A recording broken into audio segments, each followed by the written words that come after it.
Hello everyone and welcome back to Talking About Stuff with Nick. I'm your host Nick and we're going to talk about Euphoria today. Yes, a favourite show of mine that have come out of 2019 that I saw live when it first came out. I was very proud of that.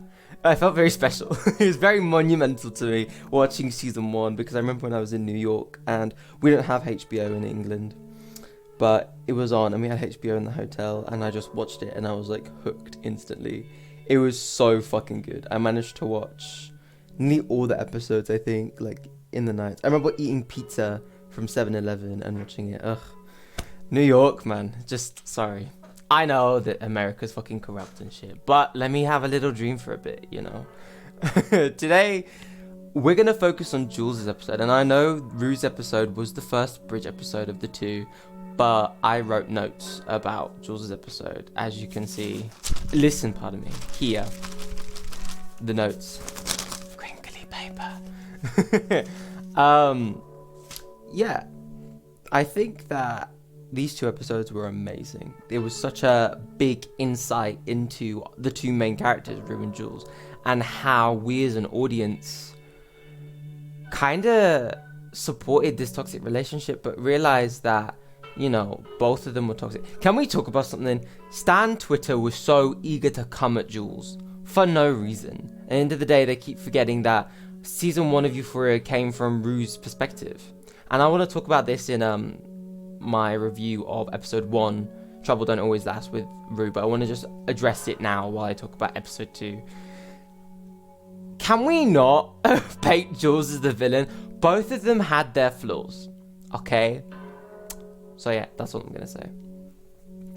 Anyway, my format today is gonna be like a review from Enemy and my notes, and we're gonna go back and forth and like create conversation. Blah, blah, blah, blah. See, I'm so prepared. I got notes this time. When the two special bridge episodes of Euphoria were announced, the assumption was that they would show what happened after the final scenes of season 1. In a way they do, but not how you expect.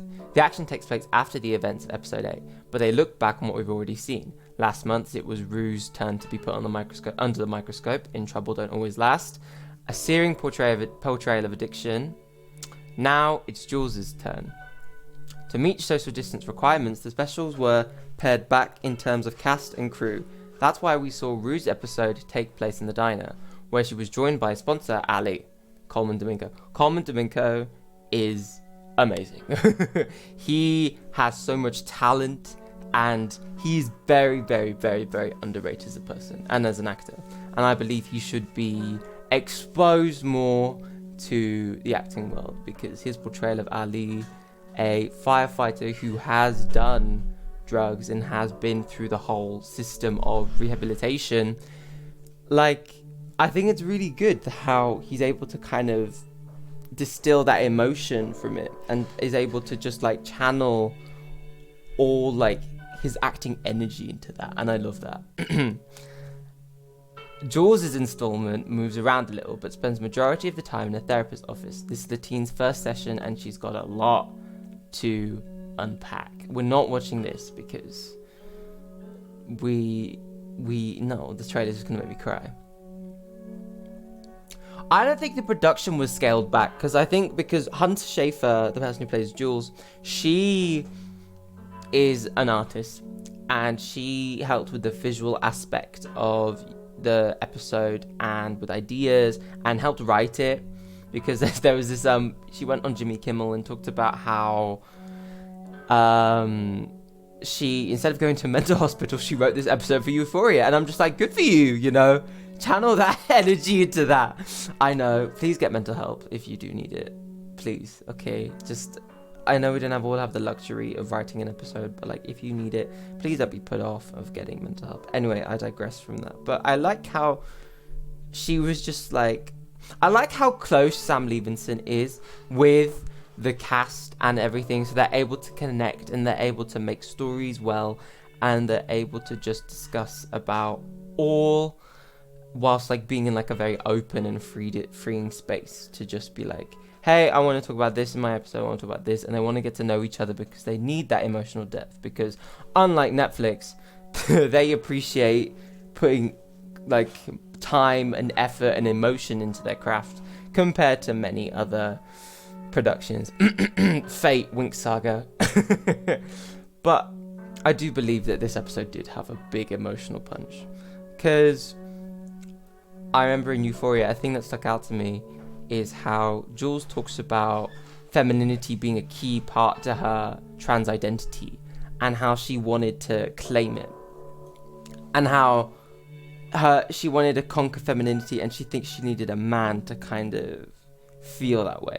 And Anna, we don't like Anna, she was like, why do you need a man to make you feel feminine? And that's a very good point, because Jules just, was amazing, and she didn't really need anyone else, if that makes sense. She just can kind of conquer femininity by herself with, just being her, rather than needing a man to make her feel feminine, to quote. But in the therapy session, she talks about how femininity has conquered her, and she's become, I don't want to say obsessed, because that's a very strong word. She's become very focused on trying to take it, and trying to, hopefully she levels up if she claims this femininity.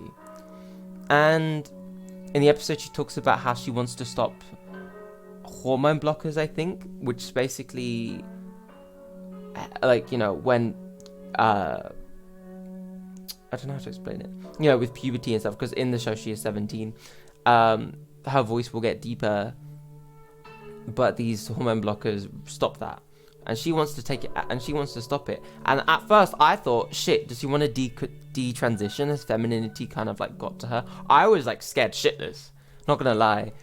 But she just said that she didn't want to appeal to just the fucking male eye and the male view. She wanted to just be her and be fucking free. And she talks about how her view within people's eyes just kind of wavers, because there's a hierarchy of people, and I related to this quite a bit. And we look at people in our society and we just judge them on what they're wearing, on what they act, on how they act, on what they say, how they speak, and everything like that, what clothes they're what branding and shit like that. And I think that's just so fucked up, because there's so much more than just fucking surface level bullshit like that. And she talks about how, specifically within women and girls, is how they will just treat you accordingly, and they'll watch everything that you do. They'll look at your nails, they'll look at your hands, every minuscule detail, in order to determine an opinion. And I think that's very true, not just within women, just within everyone, because we are very judgmental as a race. We love doing it because for some reason it brings us pleasure. Hell, it's with shows and stuff, reality TV, we love judging the people who are on it. And I'm just sat there what's the point of this show? I want to watch it for 7 seasons, but it's such a bullshit concept. For example, Married at First Sight Australia, me and my mum are watching that. It's bullshit, it's rubbish, déconnerie, but I still watch it because I don't know, I'm sucked in and shit like that. It's addictive. It's trash TV. And then Jules decides to talk about Rue. This is the first time she mentions Rue. We've seen Rue before that in the episode, when Jules had her little scene where she's looking at a film of what's happened in the previous season through her, and we see this really nice shot of the reflection of the film in her iris, and how it's just reflecting, and how she's about to cry and stuff. And I think that's very beautiful. And I like how we get to see from Jules' perspective, 100%, because we've only seen from Rue's, and we should see what Jules is thinking, because many people were very eager to just be oh, Jules is a bitch, and I'm just sat there no, Jules is not a villain or a bitch. She's a fucking human being. She's a teenager. She makes mistakes. Even though I was one of the people who kind of was I don't really forgive Jules for that, and that's on me and my personal own merit and relationships that I've been in, and friendships and all not. I am very biased and have big trust issues. I know I should conquer it, and I should like see people for who they are rather than like let other people determine how I'm going to feel about future relationships. But I can't help it, I'm human. Jules discusses about how no other girl treated her like Rue did. Jules talks about how she has a million layers, and Rue was able to see under it. And that was a very heartwarming moment because it kind of showed me that Jules really loved her. Can I bring up something? I'm going to bring up something. Actually, no, I'll bring it up later when I talk about it. So... Oh shit, is my mic gone? No, I'm good. Am I on the right stream? Bro, I don't know if you're on the right stream. I'm reading my chat. Okay. Oh damn. I think someone's on my stream. Sorry. We're talking about what I'm talking about.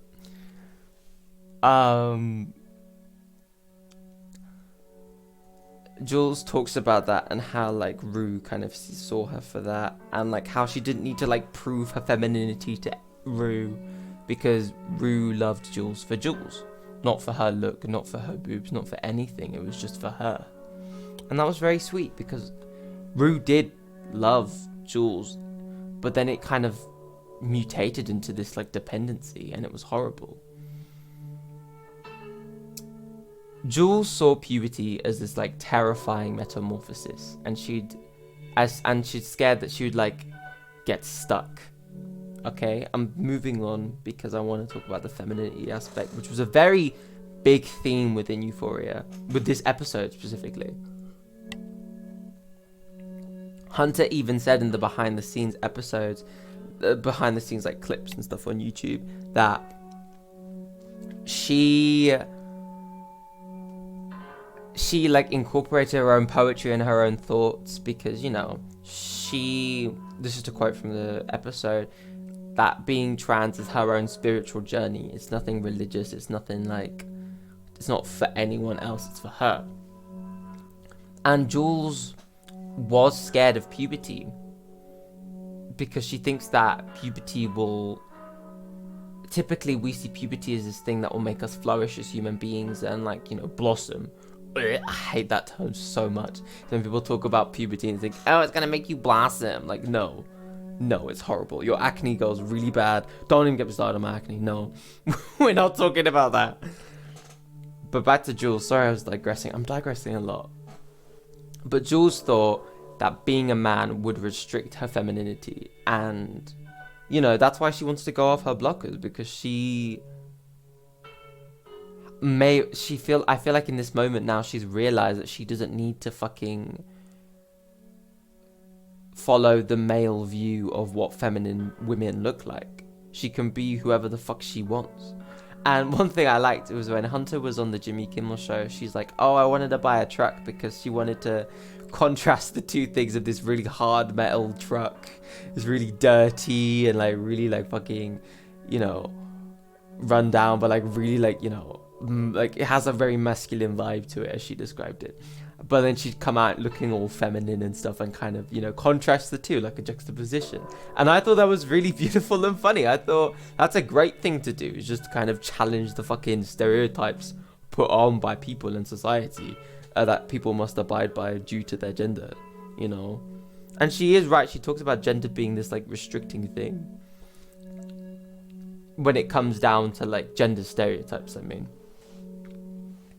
And then we move on to Jules saying, I want to be as beautiful and as strong as the ocean. And one of my friends said this, was pirates call the ocean like beautiful and love it like a woman. So we linked that to her being as wanting to be as the ocean, as strong as the ocean, because the ocean is strong, but the ocean is also feminine. Gender politics and stereotypes dictate that women should not be, you know, being feminine and strong can't coexist, but the ocean does that. And I thought that's very beautiful because, like, I keep saying beautiful a lot, but I thought that was very, like, a beautiful thing to say, because it was honest, it was true, it was raw, and like the ocean does have such a power to it and like such a mystery to it. She's this mysterious, it's beautiful, and many people do associate the ocean with femininity. Also, Rue references the ocean because she sees the ocean as powerful, but we're not going to go into Rue because, you know, no. But in this episode, Jules takes accountability, and I love that because do I want to talk about it now? I want to talk about it now. I'm just going to talk about episode 1 and 2, maybe bits of episode 1, episode 2, blah, blah, blah. I got majorly pissed off when Jules texted Rue saying, I miss you. And that's on my personal experiences of people. This is all from Rue's perspective, so I don't know how Jules was feeling at the time. But I just thought Jules left because she was wanting excitement. And that's all she wanted, was just excitement. And Anna could give that to her, but Rue could not. So she just left. And I thought... Hi, Satinder. I thought... Why did like Jules leave, and now why does Jules want to come back into Rue's life with, oh, I miss you and stuff? Because I've had that before. People come up to me, people text me out of nowhere, be like, oh, I miss you, and I'm just sat there like, but you don't text me in like 7 months. Yes, I'm coming for people. I know, I'm coming for them. Oh, KA, man, KA. Anyway.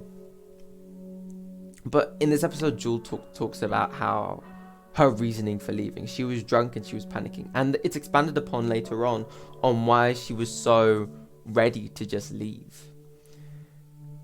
In season 1 of Euphoria, Jules had a history of self-harm.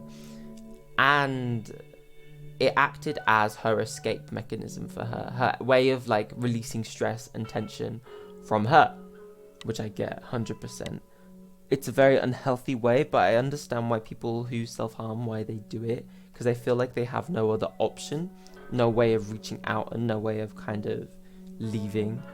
But with Jules, she finally had this escape, the train to New York or wherever, and she just ran because she wanted to avoid this gap closing in on herself of her thinking of suicide. And that fucking made me sink in my chest so much because it was so like hard on me. It was like that made my like heart sink because people do feel like that, and they were able to just express that via dialogue. It's a very dialogue heavy episode, and I like that because it helps build character development and everything. Writing 101, kids. Oh, can we just say, oh yeah, I wrote down this. Hunter can act. I'm like, yes, Hunter Schafer, give her all the Emmys. This is her first acting role and she acts better than me. Yeah, she does. But even though Jules is taking accountability, she's still angry at Rue because Rue was really dependent. And Rue asking Jules to sleep over, Jules felt like it was her responsibility to look after Rue. And it felt like this massive weight on her. But she did fall in love with Rue. But the really bad thing about the two of them was that Jules could see similarities with her mother. Now, we don't know much about her mother. We just know she left Jules and that she was the one who took her to the conversion therapy. Which is fucking horrible, by the way. We don't talk about that episode. Holy crap, we do not talk about that episode. That was, just scarring is the word I'm looking for. I don't even know if that's a fucking word, but it should be. Okay, it is looping. Jules' mum had been clean for 9 months, but of course Jules was very skeptical about her mum's sobriety. Blood doesn't mean shit to her, because what Jules favoured more was just people who could give her love and people who could see her for her. Earlier in the episode, Jules references how Rue sees Jules like a mum would, just innocent and just face value, not at face value, but like deeper than that. And then that linked to Jules's actual mum and Rue, and like the similarities between the two, and it was just like, holy shit, it was horrible.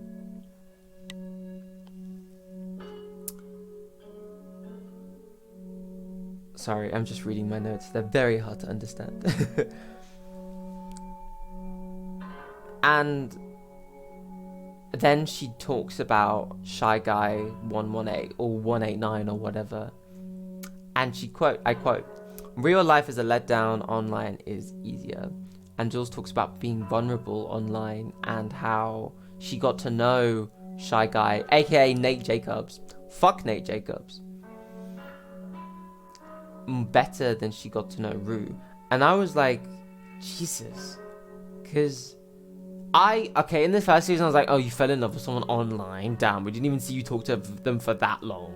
I literally thought they spoke for like 2 weeks and they're like, I'm in love. Like, no. But it was like so much talking and so much sexting and so much like texting and everything was that, you know, Jules got to know Shy Guy, Tyler. But the thing is, what I question is, was Nate being open with Jules, or was Nate still being a fucking asshole, manipulative twat that he was? And I think that might be a crutch in season 2 on how Nate kind of, if they try doing a redemption arc, I'm sorry, they can't do a redemption arc for him. But I think that might be a crutch they use to redeem him, but I'm not sure. It's just very, very weird for me, you know. There is a lot of symbolism throughout the whole show of like when Jules imagines her having sex with Tyler and like her being open with them. She feels like the more she connects with Tyler, the more she strays away from Rue. And there's this like scene where she is having sex with Tyler and she's trying to reach out for Rue, but Rue's just like snatched away from her. And Jules goes to the bathroom after like this whole situation and is like, Tyler, I don't see any pictures of us, showing how, you know, Jules fell in love with someone who was fake. Rue even says with reason, you didn't see his face, he could be lying, but Jules fell in love so easily. And Jules is fucking heartbroken. She was so heartbroken because she thought she met someone who understood her more than Rue. And she found a guy who didn't just treat her like a sex object. They treated her with respect. And I'm not sure if Nate actually showed his true colors with Jules or not. I feel like they did, because I remember when Nate and Jules were texting side by side, you know, that scene in season 1, Nate was smiling and I was like, okay, you know, just, but you know, the shitty things he did, no, we don't like him.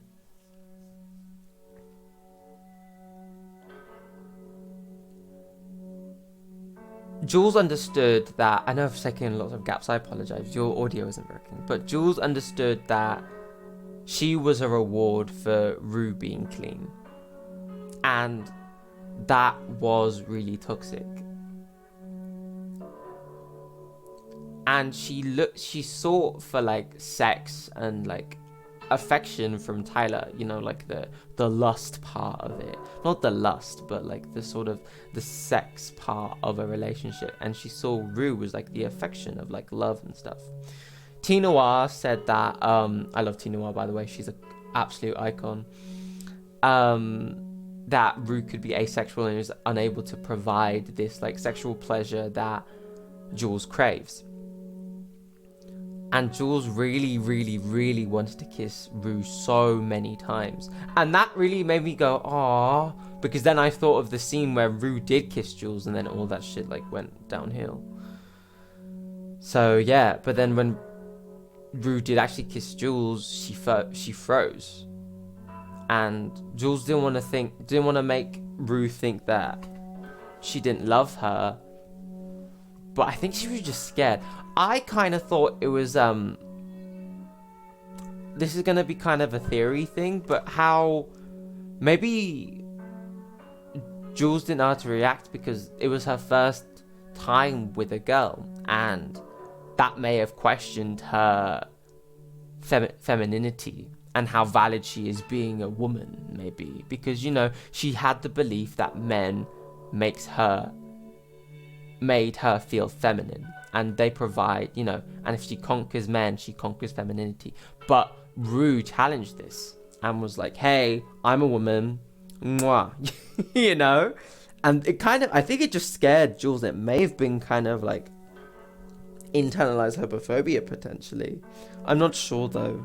I don't want to kind of put labels on it, but it could have just been her being scared to be in a gay relationship because it might question her femininity or something like that. But the kiss made Jules realize that Rue loved her just as much as Jules loved Rue. And Jules always thought that she was too broken to be loved. And the art direction in like all the scenes is just phenomenal. I loved it so much. It was amazing. About how she feels trapped in this like Tyler nightmare / dream, and the more she feels trapped and encapsulated by Nate / Shy Guy, the further away Rue strays from her. And that was so scary. I was genuinely like scared in that scene because it felt like a fucking horror movie. And Jules even says in the nightmare, how could you do this to me? Thinking that Nate / Tyler / Shy Guy loved her, you know, because they showed so much love, they texted so much, they got to know each other. And Jules regrets ever meeting Nate because, you know, she had the fucking hardest 6 months of her life of being threatened, of having her life ruined, lying to the police and everything. And it was horrible. We then get a scene where Jules goes to see her mum. Well, her mum comes to see her, and she's holding her Halloween wings, the Romeo and Juliet Halloween wings. And that's when I was like, holy shit, this is before the Halloween party. And Jules' mum's like, hi, Jules. And Jules is just like, nah, fuck off. Like, literally, in her face, you can just see her say, fuck off. And Jules is, of course, very angry at her dad, saying, why the fuck do you have to ambush me like that? And then they leave Jules' mum in the living room, and then Jules' mum just leaves when Jules decides to come downstairs and greet her. And I think Jules kind of expected that, and she was just like, ugh, whatever, you know, which I kind of was like, yeah, because it just, when you lose faith in someone, you just can't regain it. It takes a long time to regain faith in someone. And on the day of the Halloween party, before being picked up by Rue, we see from Jules' perspective what happened. And the music that plays is the music from the train station in season 1, where Rue and Jules are going to run away. And Rue's like, no, I don't want to do this. I don't want to do this. I don't want to do this. And she wants to leave.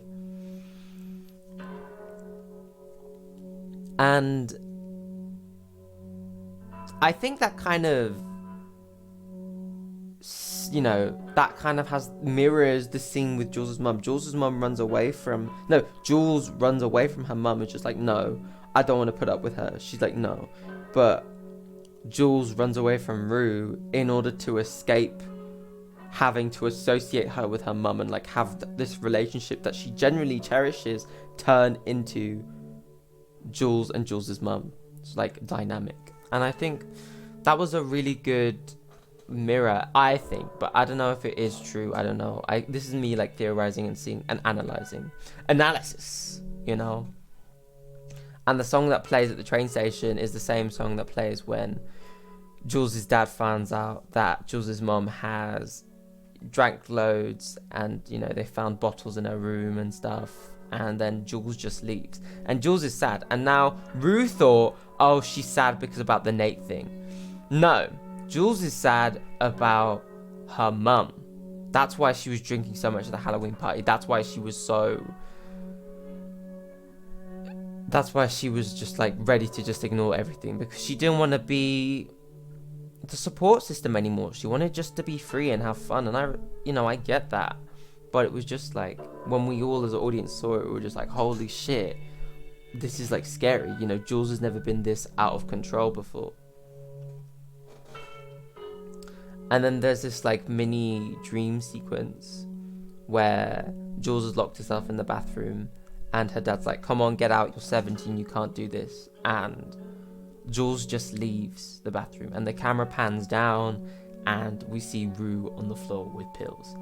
And Jesus, for symbolism terms, I have no idea what that means. I thought that means like Jules leaving Rue behind, but I'm like, that's weird because the next scene wouldn't make sense of how... Okay, my theory. After episode 1 of Rue meeting Ali, Rue went to meet with Jules. And Jules is like, I really missed you. But Rue is just like, no, I'm not.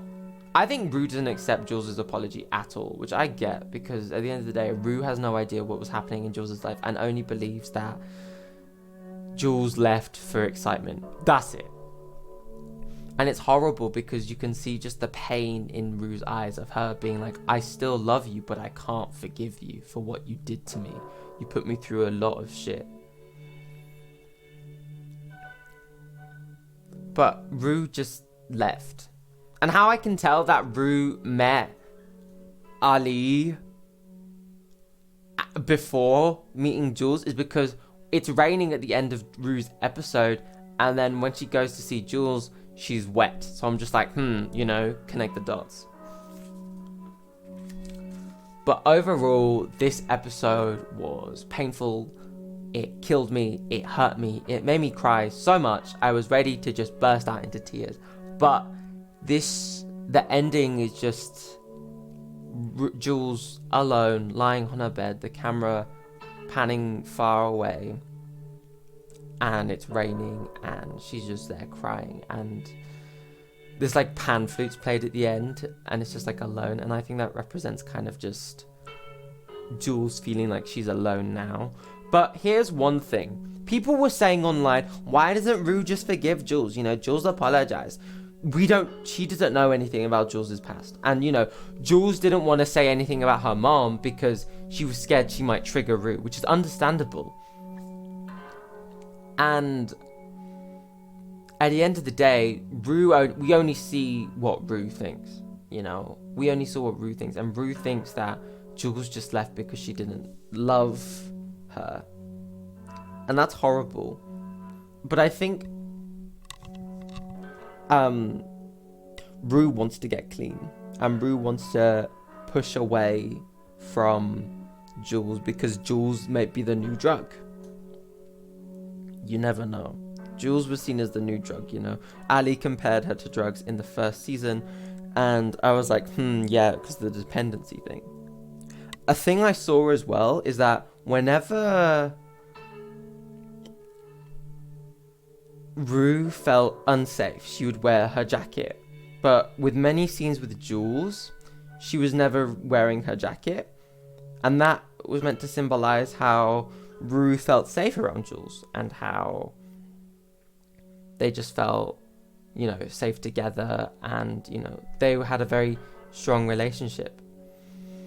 But now, what happened at the end of episode 2, fuck anyone who's not a C-blob, is Rue comes in wet, and she has this position of just kind of standing there, and she looks very vulnerable, and with that vulnerability she wore her dad's jacket that symbolized safety and just symbolized home.